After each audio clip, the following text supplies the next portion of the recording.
بعض لوگوں نے کہا کہ اولیاء کے مراتب ہوتے ہیں، بہت سارے قطب ہیں، ابدال ہیں، نجبا ہے، نقبا ہیں، اور اوتاد اور عمد اور مکتومان، مفردان، اور بہت ساری اس طرح کی ان کی کیٹیگریز ہیں۔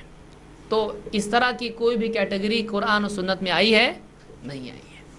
4 قطب ہوتے ہیں، اتنے ابدال ہوتے ہیں، ان کے ہاتھوں میں پوری کائنات کا نظام ہوتا ہے، اس طرح کی کوئی عقیدہ اسلام میں نہیں ہے۔ آپ بتائیے، حضرت عمر کو کوئی کہا یہ قطب ہیں؟ 4 خلیفہ تھے نا، کوئی بولا ان کو قطب ہیں؟ یہ نہیں۔ آپ صلی اللہ علیہ وسلم نے کہا کہ یہ قطب ہے، یہ ابدال ہیں، کسی کو کچھ نہیں کہا گیا، یہ بات کے لوگوں نے نکالا ہے۔ لیکن اگر تھوڑی دیر کے لیے مان بھی لیا جائے کہ قطب ابدال ہوتے ہیں، تو بھی آپ دیکھیے گھوم پھر کے بات کس پہ آتی ہے؟ پھر وہیں آتی ہے۔ امام احمد ابن حنبل رحمۃ اللہ علیہ فرماتے ہیں، یہ تو امام ہیں، ان کا بھی انکار کرنا مشکل معاملہ ہے۔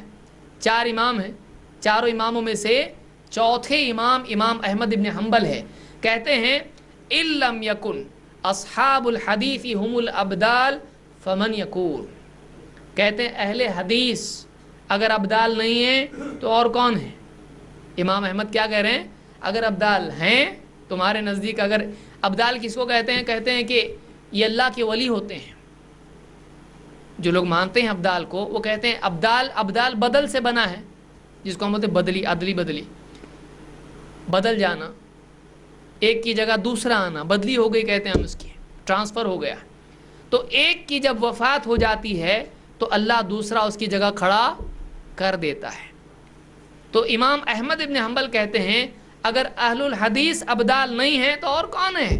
کہ ایک محدث گیا دوسرا کھڑا ہو جاتا ہے، ایک حدیث کی دعوت دینے والا گیا دوسرا کھڑا ہو جاتا ہے۔ اور 1400 سال کا سلسلہ آپ دیکھیں، آج بھی حدیث کو زندہ رکھنے والے کون ہیں؟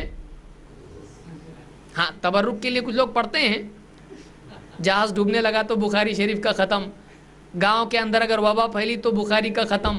تو یہ نہیں، صرف ختم کر کے پورا ختم کر کے چھوڑ دیا اس کو،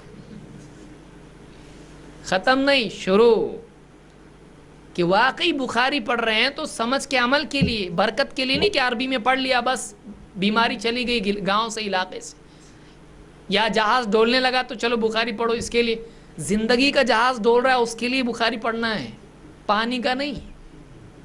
ہم بھی تو ایک جہاز میں بیٹھے ہوئے ہیں، کب ڈوبے گا معلوم نہیں، شیطان کب ڈبو دے۔ اس سے بچنے کے لیے زندگی میں قرآن و سنت ضروری ہے کہ ایک آدمی کو شیطان بھٹکا نہ دے، گمراہی میں مبتلا نہ کر دے۔ تو واقعی علم اور عمل کے لیے قرآن و سنت کا مطالعہ کرنے والے کون ہیں؟ ورنہ تبرک اور ثواب کے لیے تو بہت سے لوگ پڑھتے ہیں، لیکن اصلاً اس کے ایمان اور عمل کے لیے پڑھنے والے کون ہیں؟ جنہوں نے صرف علماء کے بیچ میں اس کو نہیں رکھا بلکہ عوام تک اس کو پہنچایا، کون ہے؟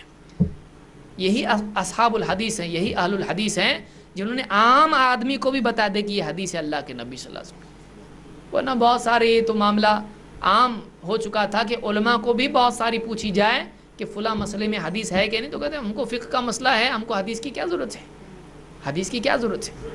تو آج ہر آدمی تک حدیث پہنچانے والے کون ہیں؟ یہ اصحاب الحدیث ہیں۔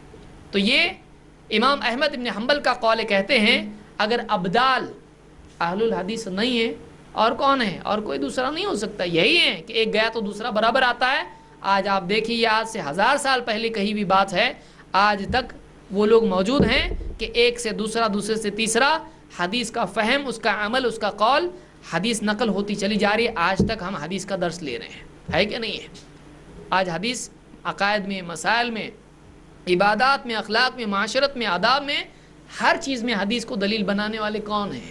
صرف تبرک کے لیے نہیں بلکہ عمل کے لیے پڑھنے والے کون ہیں؟ تو اصحاب الحدیث کے بارے میں علماء نے کہا ہے کہ جو لوگ قرآن اور سنت، قرآن اور حدیث پر عمل کرتے ہیں، یہ کیا ہیں؟ ولی ہیں۔ یعنی ولایت کا راستہ یہیں سے شروع ہوتا ہے۔ پھر جس درجہ آدمی قرآن و سنت پر عمل کرتا ہے، اس درجہ اللہ کا قریب ہوتا جاتا ہے۔ اور سادی بات ہے، آپ سوچئے کہ صحابہ کے پاس کون سے علوم تھے؟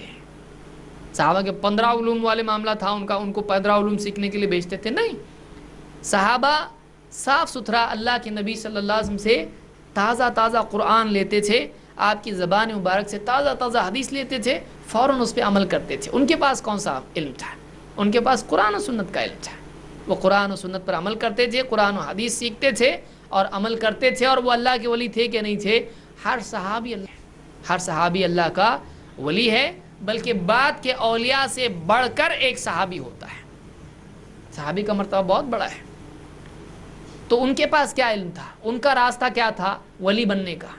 قرآن و حدیث تھا، اسی کو انہوں نے سینے سے لگایا تو اللہ تعالیٰ نے ان کے سینوں کو ایمان سے بھر دیا اور اللہ تعالیٰ نے ان کو اپنا قرب عطا فرمایا ہے۔ تو ولایت کے لیے یہ ضروری ہے۔